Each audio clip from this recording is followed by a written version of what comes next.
Dear parents, students, and well-wishers, you all know Vivekananda Senior Secondary School, also known as Vivekananda Junior College, was established in 2003 at Chenkuri Road, Silchar, pin code 788007, having science, arts, commerce streams. Every year in HS examination, our students have been passing out with positions, distinctions, star marks, and huge numbers of letters. In degree unit, we have Encipal Memorial Degree College, which was established in 2010 and affiliated under Assam University. Both of our institutions have been guided gracefully by the experienced and qualified faculties in well-infrastructured, environmental-friendly institution. আনন্দ সংবাদ, আনন্দ সংবাদ, আনন্দ সংবাদ।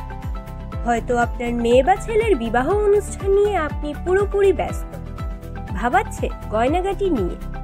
আপনার চিন্তার অবসান ঘটাতে এবার শ্রীভূমি শহরে নতুন গয়নার সম্ভার নিয়ে শুভারম্ভ হচ্ছে খান জুয়েলার্স। 7ই মে আনুষ্ঠানিক শুভারম্ভ। এখানে সোনার মজুরির উপর ছাড় দেওয়া হচ্ছে 30% ও হীরের উপর ছাড় দেওয়া হচ্ছে 5%। তাই শুভারম্ভ কার্যক্রমে আপনাদের উপস্থিতি একান্তভাবে কামনা করছি। আমাদের ঠিকানা শিলচর রোড, এএসটিসির বিপরীত দিকে। আমাদের যোগাযোগ নাম্বার 9864771235। গ্রাহকদের সন্তুষ্টি আমাদের পরম প্রাপ্তি। দেখি দেখি, বাহ, দেখো দেখো, বাহ, খুব সুন্দর দেখাচ্ছে তোকে। সেই উঠোনে দাপিয়ে বেড়ানো ছোট্ট মেয়েটি আর ছোট নেই। আজ তার বিয়ে, বিয়ের পিঁড়িতে বসবি তুই।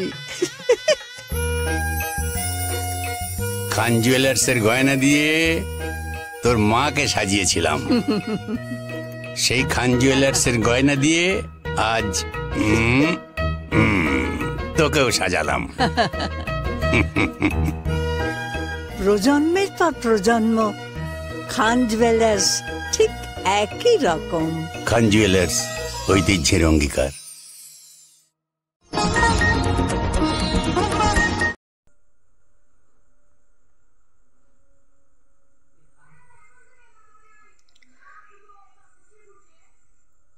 পঞ্চায়েত নির্বাচনে 3 শতাধিক লোক ভোট দেওয়া থেকে বঞ্চিত।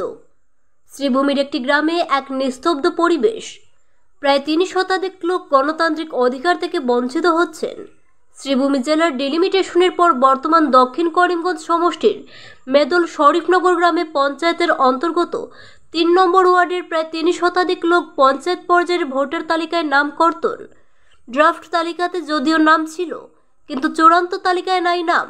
মুখ্যমন্ত্রী ও নির্বাচন কমিশনের কাছে অনুরোধ, আমাদের গণতান্ত্রিক অধিকার সাব্যস্ত করতে দিন। দেখুন, পঞ্চায়েত নির্বাচন 2025 নির্বাচনের দিন আর মাত্র 2 দিন বাকি আছে।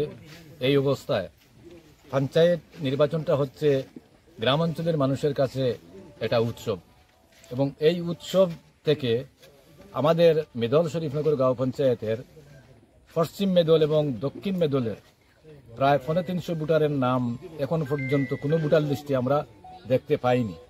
যেটা আমরা দেখেছিলাম যখন পঞ্চায়েতের খসড়া ভোটার লিস্ট আউট করা হয়েছিল, তখন আমরা দেখেছিলাম মেদল শরীফনগর গাঁও পঞ্চায়েতের 3 নম্বর ওয়ার্ডে এই ভোটারগুলা সন্নিবিষ্ট করা হয়েছিল। কিন্তু দুর্ভাগ্যজনকভাবে আমরা ফাইনাল লিস্ট যখন পেয়েছিলাম, তখন দেখা যায় এই বুথগুলো আর দেখিনি আমরা। এখন পর্যন্ত এই বুথগুলো আমরা যে সমস্ত 10টি ওয়ার্ডে আমরা দেখেছি অনুসন্ধান করে, এখন পর্যন্ত ওদের বুথ নেই। সেই হেতু এই গাঁও পঞ্চায়েতের মেদল শরীফনগর গাঁও পঞ্চায়েতের বিভিন্ন ওয়ার্ড থেকে আমরা দেখেছি বা শুনেছি মানুষে বলছে যে আমাদের বুথ নেই। 1-2টি পরিবারের বিক্ষিপ্তভাবে মানে 10টি ভোটার লিস্টেই এরকম হয়েছে। তো আরো কিছু বিসঙ্গতি আছে এই সমস্ত ভোটার লিস্টে। মেদল গ্রামের ভোটাররা মোবারকপুর 10 নম্বর ওয়ার্ডে, শরীফনগরের ভোটাররা মেদল গ্রামে, বাগন গ্রামের ভোটাররা শরীফনগর গ্রামে। যাই হোক, এটা তো হলেও তাদের ভোটাধিকার প্রয়োগ করতে পারবে, গণতান্ত্রিক পদ্ধতিতে এরা যোগ দিতে পারবে। কিন্তু এরা তো আর গণতান্ত্রিক পদ্ধতিতে যোগদান করতে পারছে না এবং তাদের ভোটাধিকারটাও প্রয়োগ করতে পারছে না। যার জন্য আমরা ওদের হয়ে আমরা একটি কথা বলতে চাই যে এখনো 2 দিন সময় আছে।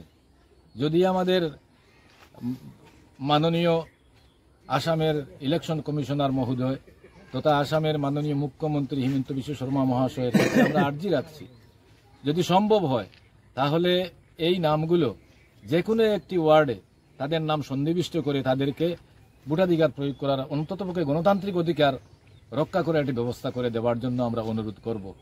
সাথে সাথে আমি আমার করিমগঞ্জ জেলার, বর্তমান শ্রীভূমি জেলার জেলা উপায়ুক্ত মহোদয়ের কাছে আমি বিশেষ অনুরোধ করব, যেহেতু ওদের নাম দক্ষিণ করিমগঞ্জের 2025 সালের যে ভোটার লিস্ট আছে সেই ফাইনাল ভোটার লিস্টে ওদের নাম আছে এবং যেটা পোলিং স্টেশন নাম্বার 130 হতে পারে বা 129 হতে পারে, সেখানে তাদের নাম সন্নিবিষ্ট আছে এবং সেখান থেকে আমাদের জেলা উপায়ুক্ত মহাশয় যদি ইচ্ছা করেন তাহলে হয়তো সম্ভব হতে পারে এই মুহূর্তেও এই বুথগুলো একটি ওয়ার্ডে দিয়ে ওদের গণতান্ত্রিক অধিকার রক্ষা করে একটি ব্যবস্থা করে দিতে পারবেন বলে আমি আশা ব্যক্ত করছি। এবং সাংবাদিক ভাইদেরকে বিশেষ করে এই এলাকায় প্রায় 300 বুথ নেই জেনে যে নিজেরা এসে এই সংবাদ সংগ্রহ করার জন্য আপনাদেরকে অশেষ ধন্যবাদ জ্ঞাপন করছি। সেই সাথে এই যে আমার আশেপাশের যে এলাকাটা দেখছেন সেই এলাকা আগে ছিল ফিরোজশাহ জিপির 1 নম্বর ওয়ার্ডারে, বর্তমানে ডেলিমিশনের জন্য মেদল শরীফনগরের আন্ডারে 3 নম্বর ওয়ার্ডে চলে গেছে। 3 নম্বর ওয়ার্ডে চলে যাওয়ার সময় প্রথম খসড়ায় যে ভোটার লিস্ট বেরিয়েছিল সেই ভোটার লিস্টে এই যে ভোটার লিস্টে উনাদের নাম ছিল প্রথমে, তারপর যখন ফাইনাল ভোটার লিস্ট এটা আসলো, আসার পর উনারা সার্চ করে দেখেন তাদের প্রায় 300 ভোটারের নাম নেই। তাই তারা হতভম্ব হয়ে কিংকর্তব্য বিমূঢ় হয়ে পড়েছেন এবং হতাশায় ভুগছেন যে একজন মানুষের যদি ভোটাধিকার না থাকে তাহলে দেশের নাগরিক কিভাবে বলা যাবে, সেই আতঙ্কে তারা খুবই ভুগছেন। তাই এলাকার পক্ষ থেকে আমি আমার শ্রীভূমি জেলার মাননীয় ডিসি মহোদয়ের কাছে বিশেষ অনুরোধ, এই এলাকার বুথগুলি যে কোনো মূল্যে হোক বুথের আগে যেন এই 3 নম্বর ওয়ার্ড কিংবা অন্য কোনো ওয়ার্ডের সাথে সংশ্লিষ্ট করে ভোটাধিকার প্রয়োগ করার সুযোগ দান করার আর্জি রইল। পাশাপাশি ইলেকশন কমিশনের কাছেও এই এলাকার পক্ষ থেকে আমি বিশেষ আর্জি রাখলাম বুথগুলি তাড়াতাড়ি তুলে তাদেরকে ভোটাধিকার প্রয়োগ করার সুযোগ দান করার জন্য। 24 ঘন্টার মধ্যে ড্রাগস বিরোধী অভিযানে কাছাড় পুলিশের বৃহৎ সাফল্য। মঙ্গলবার সন্ধ্যা রাতে কাছাড় জেলা পুলিশ সুপার নোমল মাহাতার নেতৃত্বে এক অভিযানে পুলিশ বাহিনী বৃহৎ পরিমাণের নেশা জাতীয় ইয়াবা ট্যাবলেট ও হেরোইন জব্দ করতে সক্ষম হয়েছে। এদিন শিলচরের মেহেরপুরে অভিযান চালিয়ে 20 কোটি টাকার ইয়াবা ট্যাবলেট ও হেরোইন জব্দ করে পুলিশ। এদিন সন্ধ্যা রাতে পুলিশ সুপার নোমল মাহাতা এ খবর জানিয়েছেন। উল্লেখ্য, গতকাল শিলচর বাইপাস এলাকা থেকে 6 কোটি 70 লক্ষ টাকার 20,000 ইয়াবা ট্যাবলেট ও 114 গ্রাম হেরোইন জব্দ করেছিল কাছাড় পুলিশ। সেই সঙ্গে 2 পাচারকারীকে গ্রেফতার করা হয়। পুলিশ সুপার নোমল মাহাতা জানান, শিলচর মেহেরপুরে অভিযান চালিয়ে 47 পেটি প্যাকেট থেকে 60,000 ইয়াবা ট্যাবলেট এবং 386 গ্রাম হেরোইন জব্দ করেছে পুলিশ। পাশাপাশি এক পাচারকারীকে গ্রেফতার করে পুলিশ। ড্রাগসের বিরুদ্ধে কাছাড় পুলিশের অভিযান অব্যাহত থাকবে বলে জানান তিনি।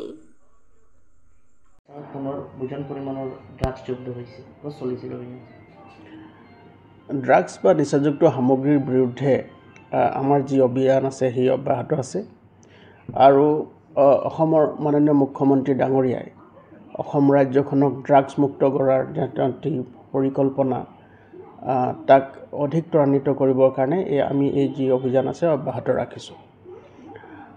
আৰু যোৱাকালি আমি এটা বিশেষ সূত্ৰৰ পম খেদি গভীৰ নিশা আমি এটা অভিযান চলাইছিলোঁ আৰু পুৱতি নিশা আমি এখন ছুইফ্ট ডিজায়াৰ গাড়ীখনৰ নাম্বাৰ হৈছে AS11 S7550। এই ছুইফ্ট ডিজায়াৰখন আমি ইয়াতে আমি গাড়ীখনক ইণ্টাৰচেপ্ট কৰোঁ আৰু যেতিয়া আমি গাড়ীখন ৰখাবলৈ চেষ্টা কৰোঁ তেতিয়া এজন পুলিচ কৰ্মীক আঘাত কৰি তেওঁ পলাই যাবলৈ গাড়ীখন চেষ্টা কৰে আৰু তেতিয়া আমি সেই গাড়ীখনৰ গাড়ীখনক আমি অনুসৰণ কৰোঁ আৰু অনুসৰণ কৰি গাড়ীখন যেতিয়া আমি ইণ্টাৰচেপ্ট কৰোঁ। ইণ্টাৰচেপ্ট কৰাৰ পাছত তাত এজন ব্যক্তিক আমি পাওঁ আৰু সেই ব্যক্তিজনৰ নাম হৈছে ৰাজা মিয়া বৰভূঞা। তেওঁৰ ঘৰ হ'ল মইনুল হক চৌধুৰী লেন, মেহেৰপুৰত। তেওঁ গাড়ীখনত পাওঁ আৰু যেতিয়া আমি গাড়ীখন খানতালাচি চলাওঁ আৰু খানতালাচি চলোৱা কালত 386 গ্ৰাম হিৰইন আৰু 38টা চাবোন বাকচত আছিলে আৰু 60,000 ইয়াভা টেবলেটছ আমি সেই গাড়ীখনৰ পৰা জব্দ কৰিবলৈ সক্ষম হওঁ। আৰু সেই তাৰ পিছতে আমি সেইখিনিক পৰীক্ষা কৰোঁ আৰু তাত যিটো আমাৰ ড্ৰাগ ডিটেকশ্যন কিট আছে তাৰ জৰিয়তে আমি পৰীক্ষণ কৰোঁ আৰু পৰীক্ষণৰ পালত আমি মানে এটা পজিটিভ যেতিয়া আমি তাৰ ৰিপ্লাই পালোঁ, তাৰ পাছত আমি গোটেই সামগ্ৰীখিনি গোটেই সামগ্ৰীখিনি আইনগতভাৱে আমি জব্দ কৰোঁ আৰু তাৰ লগতে যিজন ব্যক্তি আছে সেই ব্যক্তিজনকো আমি গ্ৰেপ্তাৰ কৰোঁ। আৰু গোটেই প্ৰক্ৰিয়াত আমি দেখা গৈছে যে এজন ব্যক্তি সেইখন গাড়ীত আছিলে আৰু সেই মানুহজন ইতিমধ্যে আন্ধাৰ আৰু ৰাতিৰ মানে ভিতৰুৱা অঞ্চলত তেওঁ পলাই যাবলৈ সক্ষম হৈছে। কিন্তু আমাৰ সেই মানুহজনৰ বিৰুদ্ধেও আমাৰ অভিযান অব্যাহত আছে আৰু আমি আশা কৰিছোঁ যে শীঘ্ৰে এদিন দুদিনৰ ভিতৰতে সেই মানুহজনক আমি ধৰিবলৈ সক্ষম হ'ম।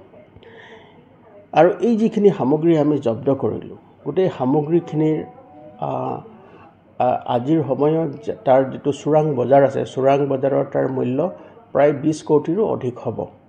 আৰু প্ৰাৰম্ভিক তদন্তত দেখা গৈছে যে এই যি সামগ্ৰীখিনি ইয়াত অবৈধভাৱে সৰবৰাহকাৰীয়ে লৈ আহিছিল, এই সামগ্ৰীখিনি চুবুৰীয়া ৰাজ্যৰ পৰা এটা ভিতৰুৱা ৰাস্তাইদি জিলাখনৰ ভিতৰত সোমাই আহিছিল আৰু ইয়াৰ জৰিয়তে ইয়াৰ মাধ্যমেদি চুবুৰীয়া আন জিলালৈ লৈ যোৱাৰ তেওঁলোকৰ পৰিকল্পনা আছিলে।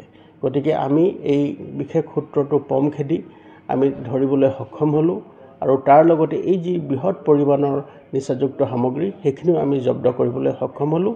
আৰু আমাৰ এই যি অভিযান আছে সেই অভিযান অব্যাহত থাকিব যেতিয়ালৈকে জিলাখনত সম্পূৰ্ণৰূপে ড্ৰাগছমুক্ত নহয় বা এই ধৰণৰ নিচাযুক্ত সামগ্ৰীৰ অবৈধ যি সৰবৰাহ যেতিয়ালৈকে বন্ধ নহয়, এই অভিযান আমাৰ অব্যাহত থাকিব।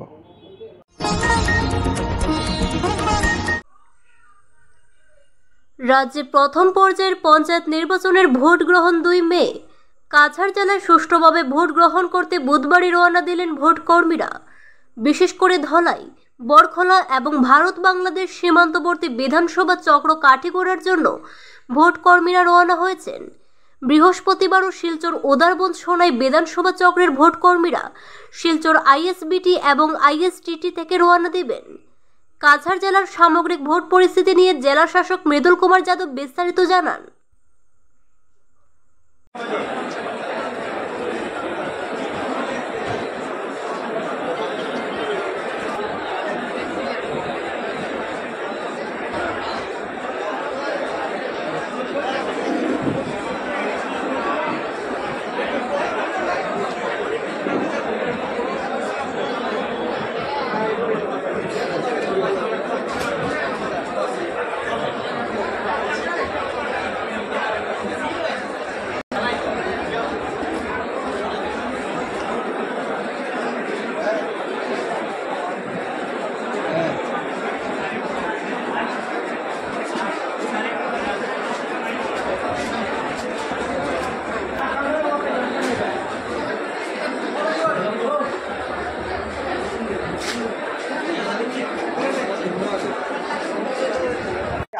आज से पोल का डिस्ट्रीब्यूशन स्टार्ट हो गया है। आज हम T-2 बोलते हैं 30 तारीख, जिसमें 505 पोलिंग पार्टी आज काटीगोरा और धोलाई समष्टि की रवाना हो रही है और कल हमारा रिमेनिंग पोलिंग पार्टी यहाँ से रवाना होगी। सिलचर और लखीपुर समष्टि का डिस्ट्रीब्यूशन लखीपुर CDC ऑफिस से हो रहा है और हम सभी से अनुरोध करते हैं कि भारी मात्रा में आके अपना मतदान का प्रयोग करें और प्रशासन पूरी तरह से मुस्तैद है, प्रशासन रेडी है पोल कराने के लिए और आपको हमारा सहयोग करिए निष्पक्ष और स्वस्थ चुनाव कराने के लिए। 5 पोलिंग पार्टी रवाना होगी, लगभग 3000 लोग, और बाकी कल हमारा 1200 पोलिंग पार्टी रवाना होगी। आज तो क्या पोलिंग स्टेशन के लोग जा रहे हैं। और security arrangement security arrangement already SP ने हर पोलिंग स्टेशन में एक कांस्टेबल, एक होमगार्ड दिया है। साथ ही साथ वहाँ पे एक स्टेशनरी पोलिंग पार्टियां, पेट्रोलिंग पार्टी होगी, नाकाज होंगे और हमारा क्यूआरटी टीम्स भी होंगे। We have defined some areas, but that information is secret. So, however, since delimitation के बाद पहली बार चुनाव हो रहा है, तो हमारे पास जो क्रिटिकलिटी का क्राइटेरिया होता है कि 80% किसी एक कैंडिडेट को मिल गया या 90% के ऊपर वोटिंग हुआ, ये क्राइटेरिया एप्लीकेबल नहीं होता है। फिर भी हमने सेक्टर ऑफिसर से इंफॉर्मेशन लेके एक ब्रॉड सेंसिटिविटी का निकाला है और वहां पे हमने पोलिंग पार्टी का डिप्लॉयमेंट किया है।